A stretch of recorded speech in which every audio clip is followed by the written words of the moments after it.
Merong demolition PR job na nakatuon laban sa akin. Tulad ng babala na isang kapwa ko senador na ito'y gagawin upang tiyakin na maalis ako sa pwesto at nang pag-final muli daw yung impeachment ay wala na ako dito pagdating ng February 6. Ano involved dun sa demolition job hanggang ngayon? Yung mga may gusto ng impeachment, yung marahil nasaktan, tinamaan o nasapul sa mga talumpati at mga pinagagawa at pinagsasabi ko nitong mga nagdaang araw. Klaro naman yun.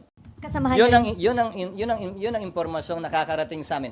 kasamahan nyo rin, sir, dito sa Hindi principally kasamahan namin dito sa Senado. Sa pagkakaalam namin sa labas, pero hindi ko alam kung may tumutulong, kakuntsabaw, kakumplot. Pero taga labas.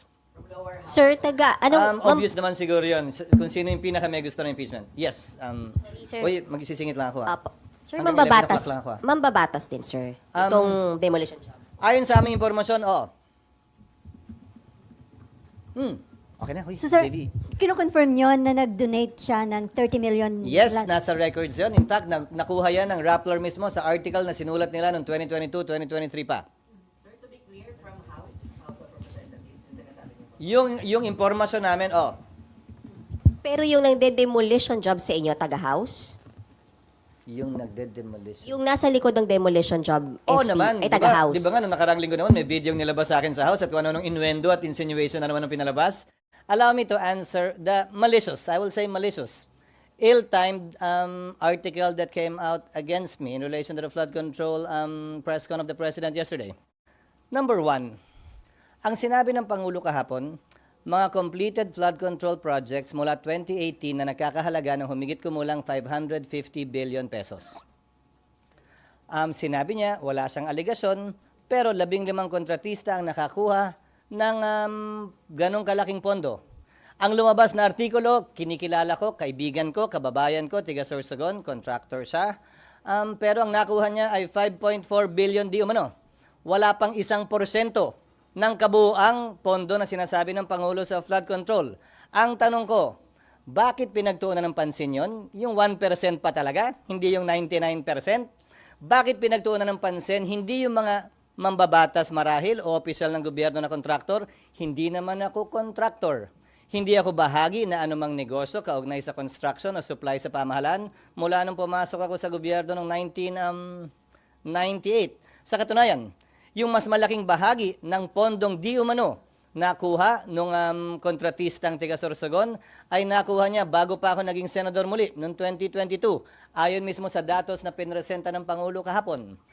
So klaro, malisyoso ang artikulo, tiniming ang paglabas at tiniming talaga para ika nga idikit ito bagaman walang sinabi ang artikulong ginawa kong mali o masama. Yung insinuation, yung innuendo, nandun pa rin. Kaya minabuti kong sagutin ngayong umaga. Kaya for the record, wala akong kinalaman sa pag-identify, paggawa ng program of work, pag-bid, pag-award, pagbahay, pagbayad, pag-inspeksyon ng anumang proyekto sa pamahalan, sa Sorsogon man o sa labas ng lalawigan ng Sorsogon. Meron kaming bibigay sa inyong data tungkol sa kinal naming figures kung saan papatunayan nun na wala pa nga ako dito nung karamihan yon ay nakuha. Contributor nyo nga raw. So, pa-explain lang po, Matag- masama ba to o Hindi walang nga. mali dito? Gaya ng sinabi ko, wala namang sinabi yung Rappler article na illegal na ginawa. Dahil wala naman talagang illegal doon. Kaya lang yung innuendo nga, insinuation at yung malicious timing, kino-question ko. Dahil lumabas ng article to noon pa, inulit lang uli at dinikit dito sa kwentong ito. Ang kwentong ito na insertion, na sabi ko, ang pinakamalaking ang nakuhang pondo, ayon mismo sa paglalahad ng Pangulo kahapon, ay nung niwala ako dito sa Senado. Ako'y gobernador sa aming lalawigan. Sir, Pero kung sir, magkaroon nung ng senador- Senate investigation, Ha? kung magkaroon ng Senate investigation, kahit naging campaign donor nyo yon, hindi yon makakaasa na magiging fair pa rin kayo Sa sa... 27 taon ko sa Kongreso, sa gobyerno at sa Senado, ang mali palagi sa akin ay mali at ang tama ay tama. Kaibigan man, kakilala o hindi, pantay ang aking magiging pagtrato. Yes. Is- Sir, itong kontrata na, sir, tinulungan niyo ba ito? May tinawagan kayo para makakuha sila ng mga kontrata, mga ganyan? Gaya ng sinabi ko, hindi, wala at niwala sa artikulo yon. Yan na naman yung innuendo at insinuation na palaging dinidikit at sinasabi porkit nag-contribute o nagbigay. Matagal ko ng kaibigan at kakilala siya at tumutulong talaga sa amin. Mula't mula pa, nung hindi pa iso to. At tubong Sorsogon talaga siya. SP, sorry. Pero nakakuha siya ng kontrata nung senador na po kayo at Ulitin ko lang, at may any help ba siyang Yung mas nakuha? malaking nakuha niya ay nung wala ako dito. Sen, So, may- wala ako dito nun. Bibigyan Pero- namin yung figure sa inyo. Pero nung senador na kayo, SP, nakakuha pa siya ng kontrata po? Hindi ko alam dahil hindi naman niya ako partner sa negosyo. Hindi ako bahagi ng kanya negosyo. Again, that's the innuendo and the insinuation being floated and propagated. Bakit natin hindi tingnan? Sino ba yung mga mambabatas at opisyal na gobyerno na aktual na kontraktor, aktual na may-ari nung mga kumpanya na nakakuha ng kontrata sa gobyerno? Isa na lang, SP, for the record, lahat nung nakuha niya nung time na senador na kayo, wala kayong tinulong sa kanya? Wala at hindi ko alam nga kung ano man yun dahil hindi ako bahagi ng kanyang kumpanya at wala akong pakialam sa kanyang negosyo. At kung titingnan at susuriin din niyo yung paglalahad ng Pangulo, may Cebu, may kung saan-saan, wala na, hindi ko alam. Hindi naman siya nagre-report sa akin ng mga ganyan. Yes. Sen, may mga lumalabas na mga ibang video din na sinasabi nung 2021, mga nasa 4 lang yung kanyang project, yung kanyang company.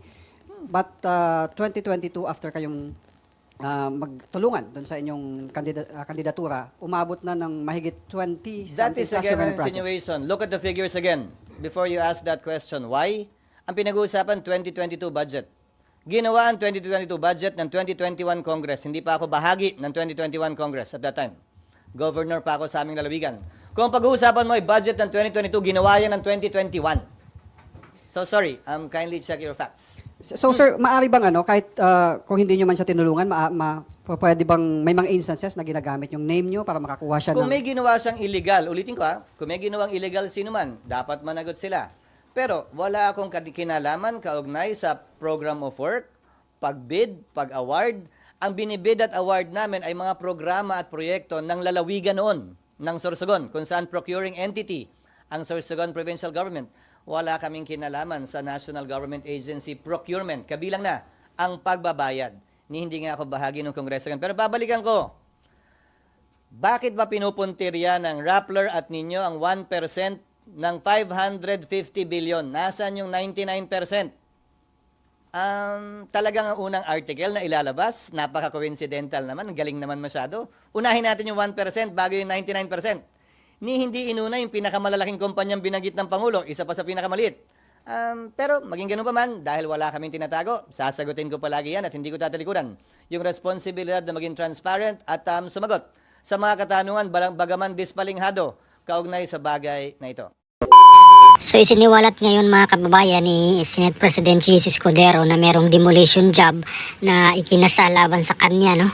Patungkol dito mga kababayan sa isang kontraktor na galing ng Sorsogon, no, sa kanyang probinsya na kanyang contributor, no, nung nakarang eleksyon ng 2022 at nasabing nasa 30 million daw mga kababayan, no, itong campaign funds na natanggap ni Senator or Senate President Chis Escudero noong 2022 election at ngayon mga kababayan yung kontraktor na yon na taga Sorsogon ay kumita daw mano ng 516 billion mga kababayan dito sa mga flood control na binanggit nga po ng Pangulo nung nakaraang araw na umaabot daw po ng 545 billion pesos, no, ang lahat-lahat na mga flood control project at ang nagkakagulat dito ay 15 lang mga kababayan, no, yung kontraktor na nakakuha ng pinakamaraming kontrata.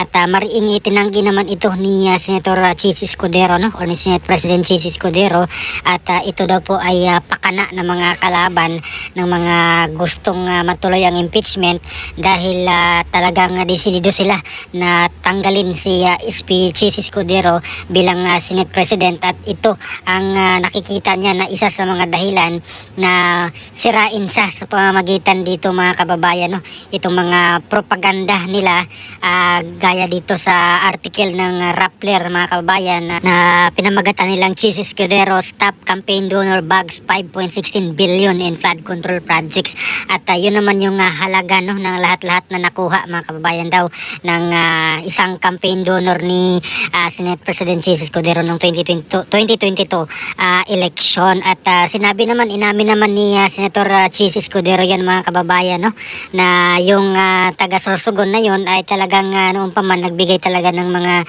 contribution sa kanya sa kanyang pagtakbo no ng noon pa man bilang senador. At hindi naman daw po tinago yan ni Senator Chis Escudero mga kababayan dahil naka-state yan sa kanyang SOSE no noong 2022 election sa kanyang statement of contributions and expenditures. So nakalagay po yun yung tao na yon na isang kontraktor na taga Sorsogon mga kabayan. At mariing pinabulaanan din ni SP Chis Escudero dahil dito sa article ng Rappler ay sinabi talaga nilang noong 2022 daw po nakakuha ng 44 contracts no itong kontraktor na ito na nagbigay ng contribution kay SP Chis Escudero. At sinagot po ni Senator Chis mga kababayan na wala pa po siya noong 2022 dahil yung budget noong 2022 ay ginawa noong 2021. So itinanggi niya po yan na wala siyang kinalaman dyan at wala siyang kinalaman din lalo na doon sa pagkuha no or paano nakakuha ng project no itong contractor na ito na nag-donate sa kanya. Pero inamin niya kilala niya dahil taga doon sa kanilang lugar, pero wala po siyang kinalaman dito kung paano po ito nakakuha ng mga projects no dito sa flood control mga kababayan. At hindi lang naman po dito sa Sorsogon no itong proyekto nila nakuha, meron din po sila sa ibang lugar mga kababayan kagaya ng Albay, Camarines Sur at sa Cebu at meron din sa Masbate. Pero yung pinakamarami dito ay nakuha nila or mayroon silang nagawa dito sa Sorsogon mga kababayan. At yun nga sinabi ni Senate President Chis Escudero ay meron na po siyang mga suspitsya no at alam niya kung sino-sino yung mga taong nasa likod nito mga kababayan. At kanya pong sinabi no na dito itong mga taga House of Representatives yung mga numero unong may agenda dito dahil sila yung gustong ma-impeach si BP Sara. At yun nga yung plano lang tanggalin daw po itong si Senate President Chis Escudero dito sa kanyang pwesto no sa Senado bilang SP dahil para sa pagdating ng February 2026 ay mawala na po siya mga kababayan no, hindi na po siya Senate President that time. At baka gusto nila mga kababayan maupo itong si Senador Tito Soto. Ayan, so yun man po yung kalaban niya sa pagtakbo bilang Senate President mga kababayan. At alam ko naman itong pinaglalaban ngayon ng Senado no kasi tingnan nyo naman yung desisyon ng Korte Suprema na unconstitutional. At ito naman mga kababayan si SP Chis Escudero ay isang abogado at alam na alam niya kung ano yung mga ginagawa niya mga kababayan, ano yung kanyang or paano niya i-handle no yung impeachment case laban kay BP Sara. Unlike po dito sa lower house na talagang atat na atat sila mga kababayan no na masimulan agad yung trial ni BP Sara dito po sa Senate Impeachment Court. At hindi nga lang po sila pinala dahil pati yung Supreme Court ay alam na po no alam nila yung tamang proseso at tinuruan po sila kung paano nila gawin. Kaya sinabi ng Supreme Court file na lang ulit kayo sa February 6 2026 para sundin nyo ang tamang proseso mga kababayan dito sa pag-file ng impeachment. At para po sa akin naniwala ako na isa itong demolition job mga kababayan no patungkol dito kay Senate President. Noon pa man may mga parinig na ito mga kababayan no sa kanya about sa mga insertion no parang hindi nga po successful yung kanilang propaganda nung bago magbutuhan ng Senate President ay sinabi nga rin po yan ni Tito Soto na iimbestigahan niya daw mga kababayan.